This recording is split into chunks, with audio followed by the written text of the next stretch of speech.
guys, welcome back to my channel. I'm so excited to share October's debt-free journey update with you guys as we try to pay off our $500,000 of debt. Make sure you subscribe so you don't miss any videos. October was a really big, exciting month because we finished paying off our IRS debt. It's all gone. We're IRS debt-free, and I am so freaking excited to be able to say that. Since June, all of our debt payments every month have been to our minimum payments, and then any extra was going to our IRS debt. So we had about $26,000 of old IRS debt. So even though our IRS debt was not our smallest debt, we flipped it to the front of the debt snowball so that we could get it taken care of as fast as possible. And now that that's done, we'll be doing a more traditional debt snowball, starting with our smallest debts and moving on up. So if everything had just gone as planned, that would have been all hunky-dory and fine. But in about August, we realized that we were also going to owe about $8,000 of 2019 personal taxes that we totally weren't expecting. We filed an extension and blah, blah, blah. And then we were like, well, that stinks. And it was kind of like a mindset setback, like, okay, is stuff just gonna keep turning up like this? And are we gonna be able to do this? And it was so frustrating, but we just said, okay, let's just keep moving forward. It was due October 15th. So this month we were able to not only finish off our old IRS debt, but also cash flow $7,939 to our 2019 personal taxes. But it did come at the expense of my sanity. I think we were just a little too aggressive because I had to clean out our emergency fund and like any and all little buffer money that we had, because we try to keep our personal account ahead of the coming month's bills. So like I just cleaned everything out so we could get rid of this because I was tired of paying penalties and interest on the tax debt, and I just wanted to get it out of here.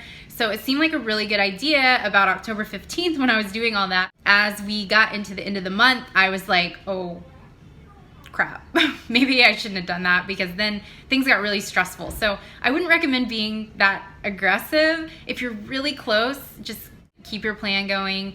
It's fine now, like we got it all worked out, but it was really stressful at the time. I am glad though to be able to move on.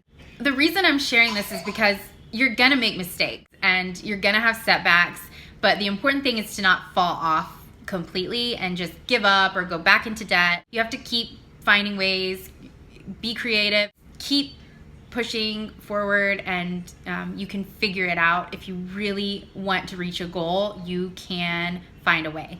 Total debt paid in October was $7,572.32, $4,229.87 of that being minimum payments, and we scrounged up a little over $3,000 extra to finish off our old IRS tax, and that is gone. So our running total since starting our debt snowball in June is $41,613.32 paid off.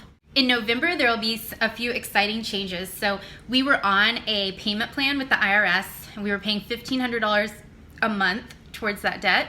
So that was coming out of our business account because it was debt for our business. So just to keep everything like less confusing, I will now add that $1,500 a month to our take-home pay. And of course, like some taxes will come out of that, but it will increase our take-home income by about $1,500 a month.